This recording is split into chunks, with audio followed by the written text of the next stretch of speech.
Salut à tous. Backseat, c'est le talk show d'actualité politique sur Internet. Si tu veux soutenir l'émission, n'hésite pas à cliquer sur le lien dans la description pour faire un don du montant que tu veux ou alors pour faire un don mensuel. Alors bon, l'actualité cette semaine, quand on a fait la conférence de rédac hier pour préparer Backseat, on s'est dit non mais il va quand même falloir qu'on fasse un point Bayrou quand même. Non parce que là, bon, en tant qu'observateur avisé de la vie politique, on constate que François Bayrou, ça va pas fort en ce moment. Son gouvernement prend l'eau, il y a des couacs à répétition, il y a des casseroles qui s'enchaînent, l'affaire Betaram, ça avait déjà mal commencé l'année, mais surtout des dissensions au sein de son propre gouvernement, que ce soit sur le voile, sur Bruno Retailleau qui menace de claquer la porte sur la question algérienne, la remise en question du conclave sur les retraites. Sérieux, vous pensez que ça peut durer longtemps cette affaire, François Bayrou, au gouvernement là? Franchement, pour moi, Lorraine, les t'en paris penses quoi? sont ouverts. Je pense qu'ils ne passent pas le printemps, justement. Ah ouais? Franchement, je pense que vers les congrès, c'est vers juin. Oui. Ouais, je pense que juin, max, il saute. Comme en plus, ça fera 1 an et du coup, on pourra refaire une nouvelle dissolution. Tout. Selon le résultat de Marine Le Pen, est-ce qu'elle est inéligible ou pas? Je pense que juin, il saute, ouais. Malek? Il y a une petite musique qui circule. J'aime trop cette expression de petite musique. C'est très politique. Hein. Mes potes me reprochent à chaque fois de parler de petite musique. Mais il y a cette petite musique qui tourne un petit peu depuis hier sur des présidents de groupe à l'Assemblée qui seraient en train de discuter d'une future motion de censure, notamment après la phrase de François Bayrou sur le conclave retraite, parce qu'il pourrait avoir une majorité, en réalité, qui se réunirait sur cette question des retraites. On sait que le RN avait déjà voté une motion en brandissant les retraites comme un argument. Ça pourrait être aussi l'occasion de voir une gauche réunie après la sortie de route du Parti socialiste sur le dernier vote. Sur le budget, ouais. Donc, peut-être que, en tout cas, ouais, les paris sont ouverts. Moi, ce que je me dis, c'est que en fait, le gouvernement de François Bayrou, c'est un gouvernement de briques et de broc de gens qui n'ont pas particulièrement envie de gouverner ensemble.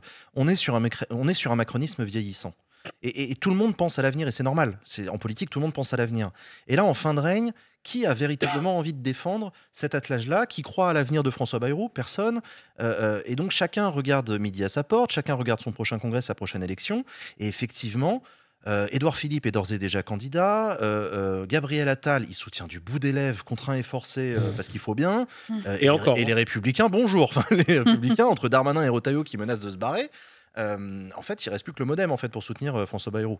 Et Ouais. donc je me dis qu'en fait, je regarde cet attelage et j'ai vraiment l'impression qu'il ne tient que par les circonstances. Et effectivement, Lorraine, sur l'idée que le gouvernement pourrait ne pas tenir, pour moi, ça dépend pas tant du gouvernement que du reste des oppositions.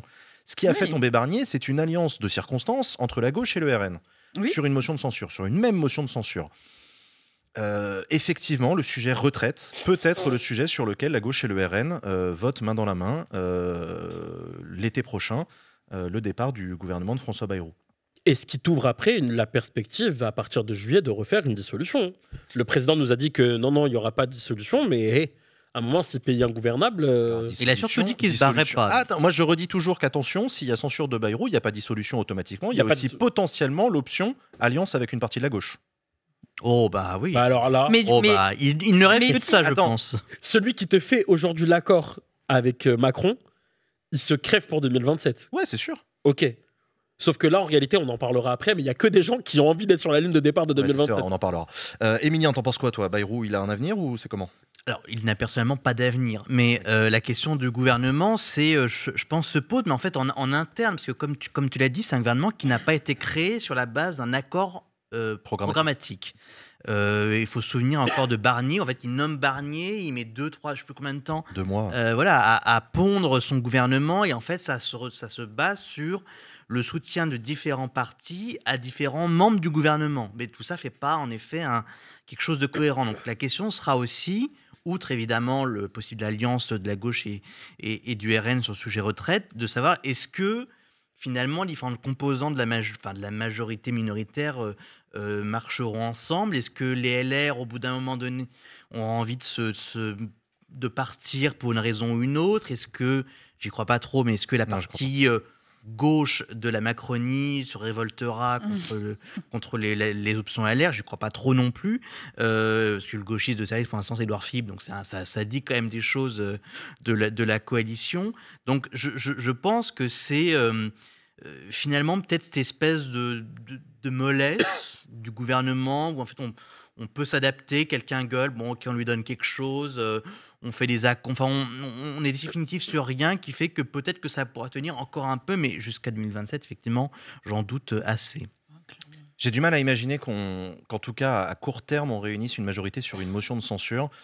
Tu l'as dit, Malek, il y a eu ce traumatisme à gauche au début de l'année sur le soutien à un budget et non pas à un gouvernement. Si on s'en tient aux déclarations des socialistes, qu'est-ce qui ferait que les socialistes censureraient François Bayrou? Là, une opportunité leur est offerte avec ces déclarations de François Bayrou qui enterre le conclave. Le conclave, pour celles et ceux qui ne l'ont pas, c'est le surnom qu'on a donné à une négociation de 3 mois entre les partenaires sociaux sur les modalités de financement de notre système de retraite, lancé notamment parce que les socialistes l'ont demandé, et lancé sans tabou, sous-entendu, on peut rediscuter aussi de l'âge légal de départ à la retraite, on n'est pas bloqué sur 64 ans, on laisse et on fait confiance aux partenaires sociaux pour en discuter. Bon, François Bayrou, dans une interview, a fini par enterrer ça en disant qu'un retour à 62 ans de l'âge légal de départ à la retraite n'était pas possible, et sous-entendu pas souhaitable non plus. Donc il ne le ferait pas, et que quel que soit la fin du conclave. Donc je sais pas si ça, c'est suffisant pour permettre aux socialistes de mettre fin à leur soutien à François Bayrou. Tu vois, pour l'instant, ils s'en tiennent à la CFDT, comme d'habitude, les socialistes. Tant que la CFDT reste dans le conclave, ils restent aussi. Alors, on est dans un contexte de congrès, on l'a dit tout à l'heure. Ouais. Il y a les LR qui sont dans leur congrès, mais le Parti socialiste aussi. Et les opposants de Faure ont milité, et pas avec peu de force, pour ne pas voter la motion de censure en janvier dernier. On peut faire que le constat qu'en réalité, ils ont échoué. Ils ont vanté des bougers, je mets de grosses guillemets, je déteste ce terme, il va falloir arrêter de me parler de bouger. Ouais, c'est à chier. Ouais. C'est à chier. Et il y avait ce fameux, c'était l'argument principal, c'était de dire, ah mais regardez, on a réussi à ouvrir le débat sur les retraites. La suite de l'histoire, c'est Bayrou qui, à la tribune de l'Assemblée nationale, se fout des socialistes. Ouais. C'était il y a quelques semaines. Une humiliation en règle, en réalité, pour tous ceux qui appelaient au moment de la motion de censure des socialistes. Exactement. Et aux motions de censure des socialistes qui, en réalité... C'était la fameuse motion que c'est pas grave, il faut pas qu'elle passe. Voilà, c'est la première motion, faut pas qu'elle passe. Mais bon, soit.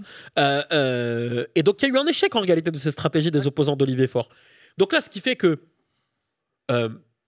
parlons un petit peu du congrès du Parti socialiste rapidement. Olivier Faure est candidat à sa succession. Voilà.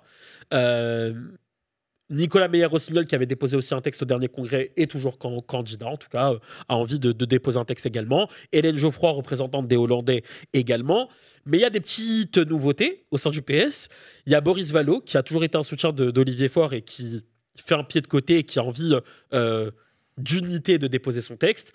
Il y a Carole Delga, qui, comme toujours, a dit qu'elle veut faire des choses, mais bon, au final, elle fait pas grand-chose. Je crois que Karim Bouamrane les a tous réunis pour essayer de trouver une voie commune. Karim Bouamrane, qui est le maire de Saint-Ouen, qui a monté aussi un mouvement en dehors du parti, qui, lui, veut appeler tous ses opposants-là à Olivier Faure à se réunir. On a appris aussi dans les colonnes de l'opinion que Laurence Rossignol et Jérôme Gage s'alliaient à Philippe Brun, également, qui a aussi envie de déposer un texte. Bon, tout ceci réuni, à la fin des fins, qu'on se dise les choses, Olivier Faure a de grandes chances de gagner ce congrès. Ouais, je pense aussi. Parce que tous les nouveaux adhérents qui ont rejoint le Parti socialiste depuis maintenant 2022 sont des partisans de la logique unitaire défendue par Olivier Faure, celle de la NUPES, celle du NFP. Donc en réalité, il y a peu de chances qu'Olivier Faure perde ce congrès. Mais au-delà de ça, il faut faire le constat que la stratégie qui a été défendue par ses opposants a échoué, voilà, et qu'elle a en réalité aussi une grande incidence, celle de la fracture du NFP et aussi de la déception de beaucoup d'électeurs socialistes. On verra. Enfin, tu dis qu'elle a échoué. Tu vends le bébé pour te faire battre. Non, je sais pas ce que c'est l'expression. Oula, c'est drôle de pratique. Tu vends la peau de l'ours de la carpe que tu embrasses. Ça doit être ça. Non, on verra au congrès parce qu'on peut être surpris aussi. Le dernier congrès, celui qui s'est fini à 50-50, là, c'était pas gagné que ce soit fini à 50-50. Moi, je suis d'accord avec toi sur cette logique, et j'en avais parlé avec Olivier Faure, qui m'avait dit les nouveaux adhérents, ceux qui n'avaient pas pu voter au précédent congrès, ils sont plutôt pro-NUPES et pro-NFP, donc il y a de fortes chances que ça marche. Ah, ça, Je suis d'accord j'en avec lui. à 90%. Le truc, c'est que c'est pas le seul. C'est pas les seuls à voter. Il y a aussi des adhérents Les vieux. plus anciens et qui peuvent être tentés par un Philippe Brun, qui peuvent être tentés par un. Après, bon, on sait tout ce que c'est un pré-congrès. Là, on est en phase de pré-congrès du PS, donc chacun sort sa tribune dans Les l'IB. contributions. Les contributions, la tribune dans l'IB, dans le Nouvel Obs, etc. C'est un Classique. game, hein, le socialisme. Non, mais ça, c'est une histoire, c'est un délire. Après, il y aura les textes d'orientation qui vont venir, vous allez voir, ça va être génial. Et il va y avoir des fusions, il va y avoir des regroupements, il va y avoir machin. Je sais pas à combien on va se retrouver à la fin de candidats sérieux avec des motions sérieuses pour être majoritaire au Conseil national. Mais je pense qu'une partie de l'avenir de François Bayrou se joue dans le congrès du PS et dans le congrès des Républicains. Parce que là aussi, il y a un enjeu que je trouve assez intéressant. Avant de parler des Républicains, tu voulais rebondir sur le PS encore, Malek ? Non, mais en fait, il y a Karim Bouamran qui rêve de cette grande réunion de tous les opposants. Je pense pas qu'en réalité elle se fera parce qu'il y a aussi, on en parlera aussi peut-être après, mais il y a aussi la logique de l'élection présidentielle qui se joue dans tout ça. Bien sûr. Et que tout le monde a aussi des ambitions personnelles et que tout le monde est motivé surtout par ces ambitions personnelles-là. Mais tu vois, il y a ce truc d'alliance un peu contre nature, tu vois. Il y a plein de gens qui étaient par exemple très hypés par le discours que tenait Philippe Brun par exemple ici sur ce plateau il y a un an sur le fait de faire vivre la ligne de la classe populaire au sein du Parti socialiste. Mais quand tu le vois aujourd'hui par exemple moi par exemple si j'avais été aujourd'hui adhérent du Parti socialiste, ce n'est plus le cas, Dieu merci, de le voir s'allier par exemple à une Laurence Rossignol printemps républicain plus compatible, désolé Philippe, mais tu peux avoir tout le bon discours du monde sur la ligne, sur les classes populaires, mais en réalité, j'ai pas envie de voter pour Watt, tu vois. Et donc, c'est pas forcément... Là, ça va être des alliances pour des ambitions, en fait, plus qu'autre chose, pour gagner ce congrès. Et c'est peut-être, en fait, le problème, d'ailleurs, du parti, depuis des années. Avant, l'aile gauche du parti, c'était une opposition à l'Europe libérale, ça voulait dire quelque chose. Aujourd'hui, en réalité, c'est juste des petits positionnements, des petites strates politiques, en fait, plus qu'autre chose. Et je pense qu'il y a besoin de lignes politiques. C'est le problème du congrès, pour moi. Un cap clair. Un cap clair. La ligne politique, d'ailleurs, c'est ce qu'a promis, comment il s'appelle, Boris Vallaud. Alors lui, pour le coup, il veut tout refaire du sol au plafond au Parti socialiste. Ils font le coup à chaque fois quand ils se présentent au Congrès, c'est normal. Mais de dire, il faut un travail doctrinal sur ça veut dire quoi être socialiste au XXIe siècle, dans le contexte qu'on connaît. Et donc, bon, voilà, je ne sais pas si le Parti socialiste aura l'occasion d'avoir cette discussion-là dans le cadre de son Congrès ou si ça se traitera plus tard dans le cadre, effectivement, de l'élection présidentielle, avec ou pas une forme de primaire, avec qui, comment. On aura l'occasion de refaire 1 milliard d'émissions Backseat d'ici là pour discuter de tout ça. De l'autre côté du spectre de François Bayrou, il y a les Républicains qui sont lancés dans un congrès. C'est assez paradoxal ce qui est en train de se passer aux Républicains parce que Laurent Wauquiez a refusé d'entrer au gouvernement de Michel Barnier alors qu'on lui proposait Bercy quand même, c'est pas dégueulasse. Et Laurent Wauquiez a préféré rester en dehors du gouvernement à la tête du parti pour garantir sa chance à lui d'être candidat à l'élection présidentielle. Et Bruno Retailleau, président du groupe au Sénat des Républicains, a pu aller au gouvernement. Et Laurent Wauquiez ne voyait pas du tout Bruno Retailleau comme une menace. Bruno Retailleau est un homme plutôt discret, pas du tout du genre à faire de la politique de premier plan, etc. Et là, patatras, Bruno Retailleau fait de la politique de premier plan, il est très populaire à droite et à l'extrême droite, et ça devient un concurrent. Et ça devient tellement un concurrent que Bruno Retailleau se déclare candidat au Congrès contre Laurent Wauquiez. Laurent Wauquiez, pris de court, déclare sa candidature 2 jours plus tard et on se dirige vers une nouvelle guerre des chefs à droite entre un Bruno Retailleau très populaire à l'extérieur, un Laurent Wauquiez très populaire chez les siens, très détesté chez ses adversaires au sein de son propre parti. Et là aussi se joue l'avenir, je pense, du gouvernement de François Bayrou. Émilien, t'en penses quoi ? Effectivement, c'est un peu parce que finalement, comme ils sont à peu près d'accord sur la plupart des sujets, ils sont tous les deux tenants d'une ligne un peu dure, si on peut dire ça, voilà, de manière très très euphémisée, et qu'il n'y a pas de projet vraiment pour le parti, son fonctionnement qui est vraiment sorti pour l'instant, si ce n'est des choses habituelles, consultation des adhérents, tout ça, territoire, voilà. Eh bien, il faut se différencier sur, et notamment ce qu'a trouvé Laurent Wauquiez, sur la question de la participation au gouvernement. Alors, il n'est pas question de la remettre en cause frontalement, mais c'est à quel point est-ce que les Républicains pourront être un parti qui a une voix indépendante dans le gouvernement et qui sera capable de, y compris, porter une voix dissonante. Donc, par exemple, sur le sujet de régalien, comme c'est Bruno Retailleau qui est ministre, il n'est pas tellement question vraiment de dissonance. De toute façon, la courroie de transmission, c'est un toboggan, on va dire, des attentes de la base radicale de LR vers le ministre. Les sénateurs sont là pour faire le relais, donc il n'y a pas de dissension, il n'y a pas tellement question de dissension. Évoquer, non, dit non, il faut qu'on soit un parti qui puisse avoir des positions différentes et jusqu'à aller presque... c'est un peu vicieux d'ailleurs, pousser Retailleau à démission en disant bon, ça y est, l'Algérie n'a rien fait, il est temps de démissionner pour ce qui Et il attaque fort, hein, ce qui l'arrangerait bien évidemment. Donc c'est un bordel sans nom parce que là il s'accuse encore de Wauquiez accuse des soutiens de Retailleau de soutenir la primaire. Copé dit mais c'est encore tes vieilles infox et tout, tes vieilles intox. Donc il le dit publiquement, il n'a plus rien à faire. Donc c'est sur cette question-là que ça se pose.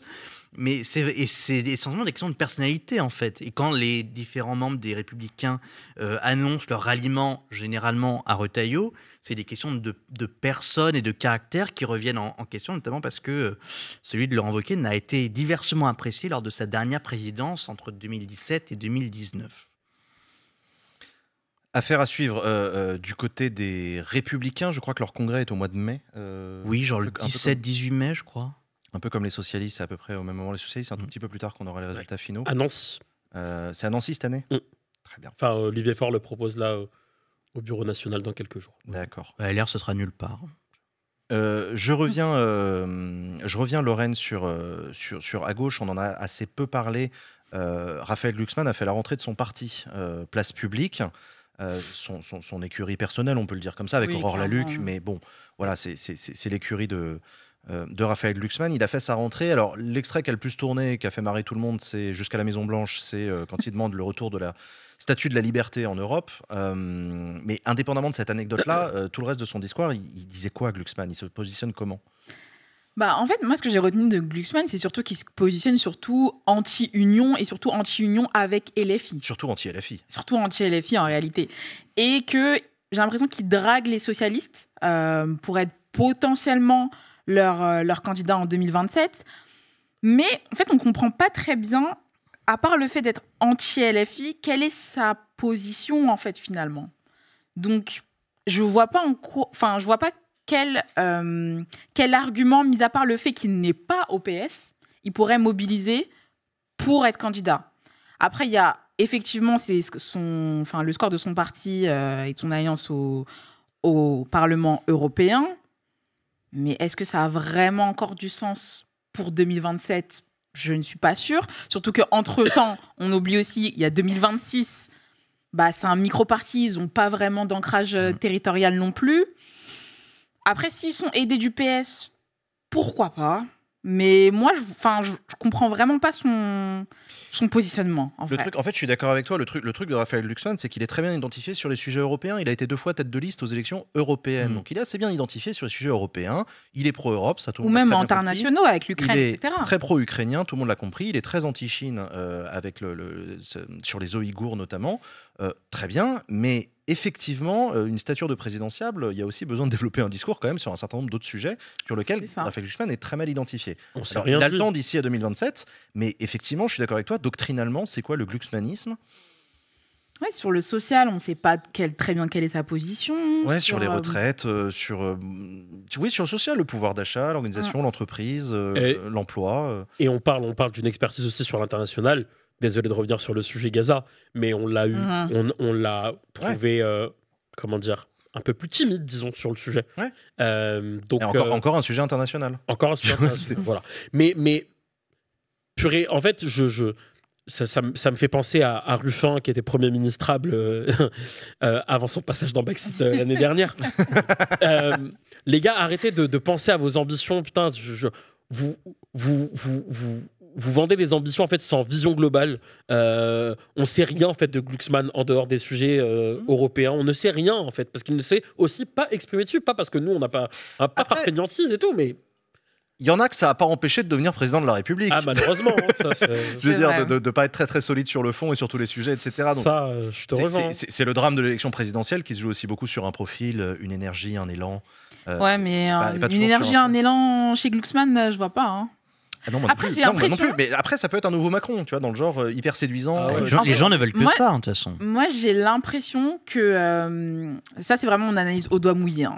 Mes potes bourgeois, quand je leur demande, tu vois qui comme candidat à gauche en Me dis pas 2027, Glucksmann. je te jure que je vais pas dire qui, mais il y en a qui m'ont dit ça. Et j'étais assez choquée, mais j'ai écouté les arguments et ils me disaient non, mais enfin voilà, il fait un peu consensuel. Pourquoi pas? Il est pas détestable. Le monde va mal. Hein. Non, mais J'ai hurlé quand on m'a dit ça, mais et c'est plusieurs personnes qui m'ont dit ça. Je me suis dit, ok, je vois pas la même chose que vous voyez, mais pourquoi pas? je vous rappelle que c'est Hollande qui a gagné la primaire en 2011. C'est vrai. Non, mais on sait être surpris. C'est vrai. Il a gagné la primaire sur un contexte un peu spécial. Oui, mais il se retrouve face à Martine. Dans le genre underdog, Oui, Ouais. mais au moins, il avait dirigé le PS, c'est-à-dire qu'on savait qu'a priori, Oui, on ses le connaissait. positions, c'était celle au moins du PS. oui, à il son était socialiste. époque, Ça, c'est sûr. Oui, c'est vrai. Oui, Glucksmann, il ouais. était socialiste de l'époque. Non, mais j'en sais pas. Écoutez, on verra. Mais je dis juste que ça peut être surprenant et que Glucksmann peut faire un score à la Voilà. présidentielle en grande partie sur sa personne et son C'est vrai image. qu'on est quand même dans un pays où Après- n'importe qui a deux, trois soutiens qui le poussent un peu veut être candidat présidentiel. Bah, c'est ça. C'est un aussi. peu un problème. Après, moi, je me demande si le fait qu'ils soient mariés à. Je crois qu'ils sont mariés à Léa Salamé va pas le desservir en termes de storytelling, etc. Bah, le fait, d'une manière générale, tu peux le dire plus clairement, Raphaël Glucksmann est aimé par les médias, ça c'est vrai. Il est apprécié, il fait Oui. facilement des Oui, mais matinales, alors que aux yeux politiquement il des- représente des- pas grand-chose. Des mais il fait- votants. Alors aux yeux, bon, Ça, je sais j'y rien, crois pas. ça, je sais pas. Tu penses Oh, pas Non. L'auditeur de France Inter, Non. votera pour Et- lui, hein, pas de problème. Et puis je pense qu'en fait, Ouais, ça c'est c'est un un peu truc. limité. On a eu Montebourg, Pulvar, il y a eu Christine Ockrent. Enfin, tout ça, je pense que en fait, Les Français je pense que s'en ça fichent compte du pas. partenaire. Les gens s'en tapent en fait. Il y a quelqu'un qui demande dans le chat est-ce qu'il peut avoir 500 signatures Glucksmann. Ça c'est vrai. Ah, mais ça, c'est- Ouais, ça c'est la question qui Ça, pique. c'est la vraie question. Ça c'est la question qui Bah, pique. à parce l'aide que- du PS. d'une partie du PS. Mais Ça veut dire que Avec d'ici là il y a les une mains fracture. au Non, non, mais PS, ouais. effectivement, s'il est le candidat investi par le PS, putain, il faudra qu'il y ait des évolutions d'ici là. Bah, Abonnez-vous, Oui. abonnez-vous à Regardez Backseat parce qu'il va En s'en fait- passer des dingues. Mais parce que d'ici à ce qu'il soit le candidat du PS à la présidentielle, Glucksmann, il va y avoir des étapes. Hein. que des gens poussent au sein du PS pour que le candidat ne soit pas Olivier Faure ou qu'il n'y ait pas une alliance avec le reste de la gauche, en tout cas pas avec les Insoumis, soit. Mais je vois pas trop non plus de socialistes me dire oui, il faut que Glucksmann soit notre candidat en 2027. Non. Et si ton ambition pour 2027, c'est juste parce que tu as Aurore Laluc à ta gauche et Pierre de la Conta à ta droite qui te poussent à aller à la présidentielle, franchement, il va falloir commencer à se poser des questions sur notre système politique en France. Hein. Ah bah on peut déjà se Ah poser oui, des oui, questions. je pense que. ouais. Je Non, je rappelle m'en pose qu'Éric déjà, Zemmour moi, a été je- candidat à l'élection présidentielle, Oui. tu vois. Oui. Donc, Et Asselineau. et Asselineau. C'est vrai. Non, comme Ça quoi, va les, non, pas. c'est vrai. bah Comme quoi les 500 signatures. Et Cheminade, genre deux, trois fois, je crois. Ouais. Donc ouais, non, c'est un peu particulier quand même. Je regarde un peu les questions, puisqu'on est parti loin hein, quand même. Oui, c'est vrai que Eux là, aussi, on a. eux aussi. On s'est projeté. On s'est projeté. On s'est projeté dans un Glucksmann candidat. et Il y avec a un quel mec qui a souci. dit dégueulasse. Pierre de la Conta est parti au PRG depuis un mois et ça me fait ça me fait rire. Dans le reste de la gauche, parce qu'on n'en a pas parlé, mais il y a les écologistes qui eux aussi organisent un congrès au cours duquel Marine Tondelier, l'actuelle secrétaire nationale sortante, est candidate à sa propre succession. Elle est challengée de ce que j'ai vu par Karima Deli. Il y en a d'autres ou pas? Ou j'ai raté des candidatures ou je sais pas. En tout cas, Karima et Deli est celle qu'on entend le plus en ce moment Ouais. en opposant à Marine Tondelier. Vous me dites si je dis une énormité, mais j'ai l'impression que Marine Tondelier n'est pas très en danger Wow. dans ce congrès des écologistes. Marine Tondelier fait pas l'unanimité au sein de son parti, c'est pas ce que je dis, mais c'est que elle a quand même une assise assez solide dans un parti qu'elle a réussi à réancrer, dans laquelle elle a réussi à se faire très identifier, y compris médiatiquement, après des scores tout à fait passables aux élections présidentielles puis européennes. Ah, alors, les dernières européennes, quand même, petit accident de parcours. Oui, justement. Oui, Quand je dis score passable, voilà. Marine, Passable, oui, mais T'es dans, gentil, un, hein. dans un parti qui fait des scores assez dégueulasses, Marine Tondelier réussit, aux yeux des militants, à au moins sauver les meubles, apparaître, exister, être là. Ils ont gardé un groupe à l'Assemblée nationale. quoi. Oui, c'est ça, elle a gardé un groupe à l'Assemblée nationale, ce qui n'est pas dégueu. Il y a un groupe au Sénat, ce qui n'est pas dégueu. Et puis, il y a les mairies. Je Oui, rappelle, c'est il y a vrai. les mairies que les écolos ont bien l'intention de défendre. Mairie qu'il va falloir garder, ça Voilà. déjà c'est un vrai challenge. Mhm. Mais en fait, au-delà des urnes, du score dans les urnes, c'est vrai que Marine Tondelier a réussi à remettre quand même les Verts dans le jeu à gauche. Ils subissaient en réalité le jeu des discussions et des accords qui se faisaient sans eux. Et elle a réussi quand même un petit peu à être force motrice, tu vois. On l'entend en tout cas, tu vois. Et ça, en vrai, on peut le mettre à son palmarès. Après, bah oui, il n'y a pas gros challenge. C'est un peu un non-événement, là, le congrès des écolos, qu'on se dise les choses. Moi, j'ai l'impression aussi, on va quand même regarder, c'est quand même assez intéressant. Les écologistes ont toujours été tiraillés entre plusieurs lignes, plusieurs tactiques, plusieurs stratégies. La ligne de Marine Tondelier, qui est d'être le point de pivot à cheval entre le PS et la France Insoumise, d'être un peu une position, disons, centrale dans le NFP. Je pense notamment à son amitié publique avec Lucie Castet. Est-ce que c'est une ligne que les adhérents des écologistes ont envie de garder, ou est-ce qu'ils ont envie de se rapprocher du PS? Je pense notamment aux écolos dans les municipalités dans lesquelles ils ont besoin des socialistes pour se faire élire, donc ils sont bien contents d'être copains. Et d'autres militants insoumis qui sont plutôt sur une ligne proche de celle de la France Insoumise et qui cherchent plus de radicalité. Voilà, il y a toujours eu des tensions au sein de la famille écologiste. Pour l'instant, Marine Tondelier réussit à garder un équilibre. Je suis d'accord, je pense qu'elle n'est pas vraiment en danger dans ce congrès, mais il peut toujours y avoir des accidents, quoi. C'est clair. Donc voilà. Affaire à suivre. Affaire à suivre. Dans le reste du champ politique, il y a la France Insoumise qui est un peu dans la sauce ces dernières semaines, ces derniers jours, notamment suite à la publication d'une affiche sur les réseaux sociaux appelant à manifester le 22 mars contre le racisme, avec, voilà, vous la voyez, ce fameux visuel qui a beaucoup circulé, même si la France Insoumise l'a très vite dépublié, qui représente Cyril Hanouna en reprenant un certain nombre de codes iconographiques de l'antisémitisme. Ça a gueulé très très fort contre la France Insoumise, évidemment à l'extrême droite, l'occasion était trop belle, mais aussi dans le reste du champ politique, partout à gauche. La France Insoumise est un peu empêtrée dans cette histoire parce que ils ont été nombreux à reconnaître une erreur, notamment Manuel Bompard, le coordinateur national, Paul Vanier et d'autres, et Jean-Luc Mélenchon, lui, à 2 reprises, fidèle à sa ligne, pas d'excuses, pas de regrets, on ne fait pas d'erreur. La France Insoumise semble quand même assez isolée à gauche, à l'orée d'une manifestation dans 2 jours, plutôt unitaire, dans toutes les organisations syndicales, associatives, etc. C'est un accident de parcours pour les insoumis ou pas? Moi, je pense que les militants insoumis en voudront pas au parti, comme d'habitude, Oui. et que ceux qui aimaient déjà pas la France Insoumise l'aiment toujours pas. Mais je sais pas si ça va faire bouger les lignes. Alors, je pense pas que ça va faire bouger les lignes, mais en tout cas, c'est sûr que ça n'aide pas. Parce que, alors, l'ancien chroniqueur de chez Cyril Hanouna que je suis est, comment dire, questionné sur Twitter sur cette affiche. J'avoue qu'en ce moment, je veux pas trop non plus des masses m'exprimer. C'est une énorme erreur. C'est une affiche qui appelle à l'image antisémite et l'image, c'est ce que je disais ce matin avec un pote, l'image antisémite est un de l'angle principal en fait du discours antisémite, donc il faut le dire. Le fait que Manuel Bompard, que Paul Vanier ait dit sans trembler en réalité que c'était une erreur, je pense aussi que c'est une bonne chose. Je pense sincèrement, du moins j'espère, que ça relève plus de l'ignorance ou de la bêtise, de la négligence, plutôt que de quelque chose de volontaire. Parce que je sais aussi, j'ai parlé avec beaucoup d'insoumis ces dernières semaines, je sais que ça les avait beaucoup blessés en réalité d'être accusés à tort d'antisémitisme. Et je sais ce que c'est. Moi, quand j'étais chroniqueur chez Hanouna, pas Jean Massier, mais Jean Messia, quelqu'un qu'on n'aime pas. L'autre, pareil, j'en ai entendu parler vaguement. Attention. Jean Messia m'avait accusé à l'antenne comme ça, très gratuitement, d'être un antisémite islamiste. Et je sais à quel point c'est douloureux, parce qu'en fait, ça insulte des combats, des valeurs. Je pense pas que ça va bouger grand-chose. Juste moi, ce qui me fait de la peine, c'est que à la base, cette affiche, en fait, on se détourne en réalité du véritable sujet, qui est la marche de samedi, 22, ouais.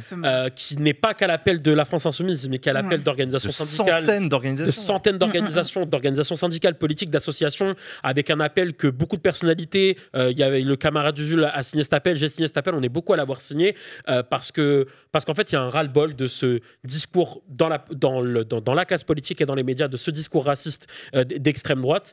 Et en fait, ça m'attriste en réalité qu'on se détourne du vrai sujet. Le combat contre l'antisémitisme est un vrai sujet et il n'y a pas de débat. Cette affiche n'a pas lieu d'être et ne devait pas exister.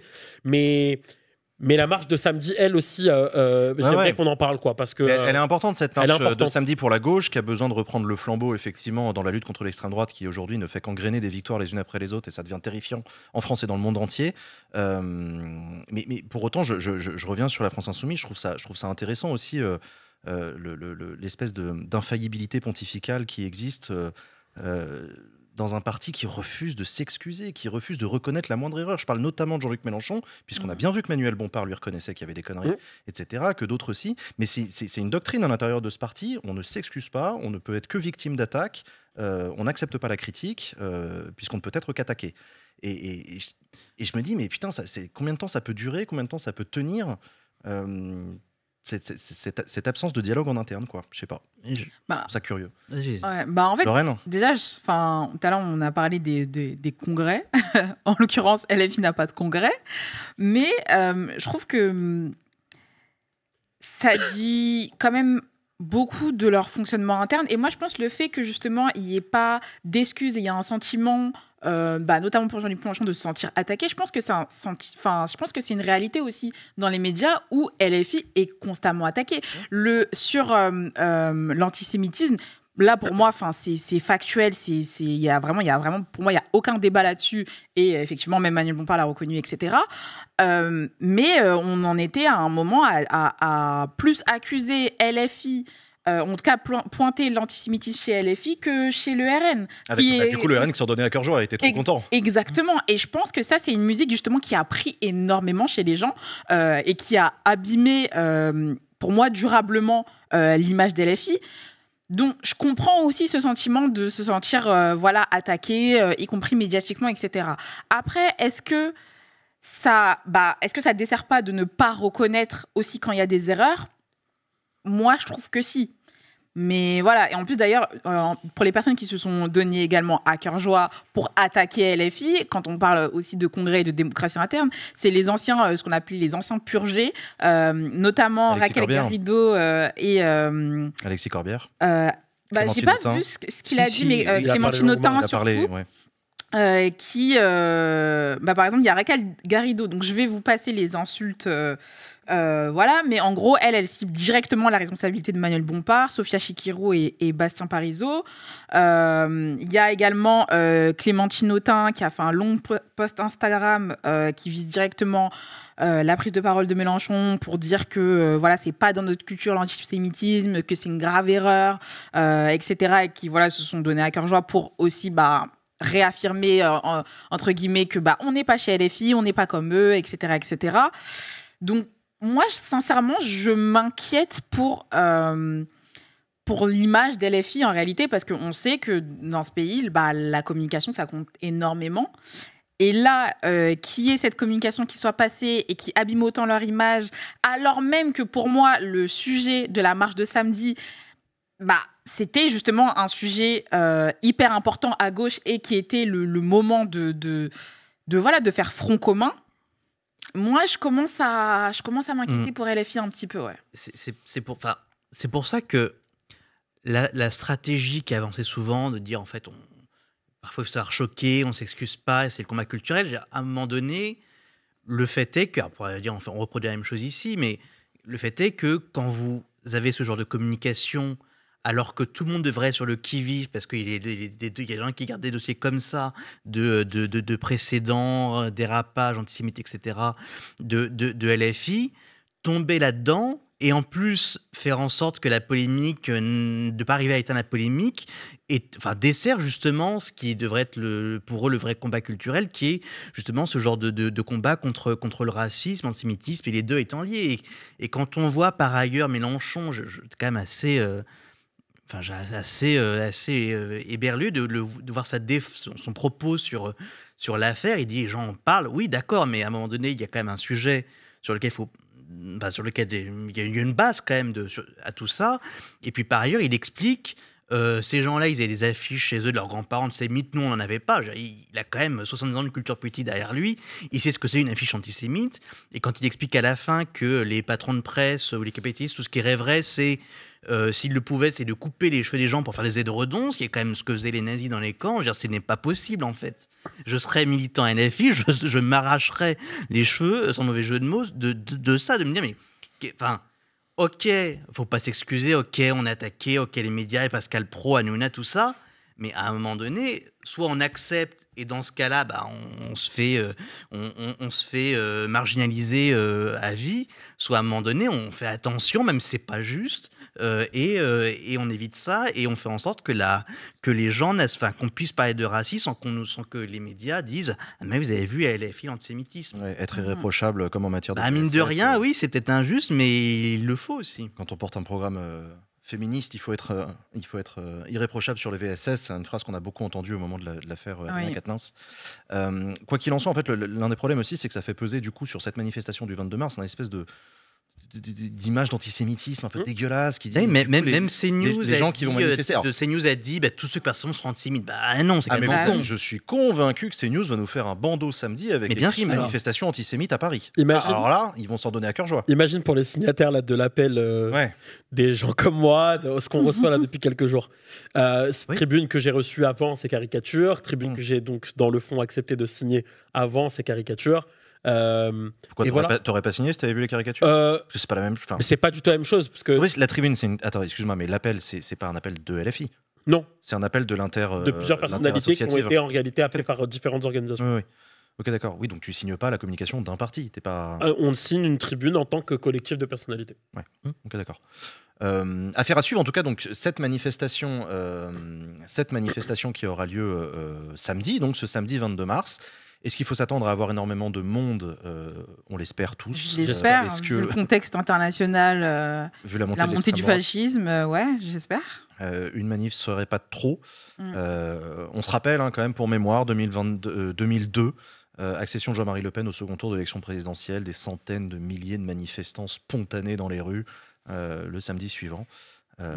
Voilà, il a déjà existé des marées humaines antifascistes en France et ce serait bien qu'on en fasse une nouvelle. D'autant plus qu'on sait que chaque génération est plus tolérante que la précédente et du coup il y a un hiatus qui se crée avec des discours politiques et médiatiques dominants. Alors ça ne veut pas dire qu'il y aura une grosse mobilisation, mais en tout cas je ne pense pas que ce qui se dise partout dans les médias et les polémiques reflètent forcément ce que pensent les gens et bon, du coup ce serait bien de montrer que ce n'est pas le cas, quoi.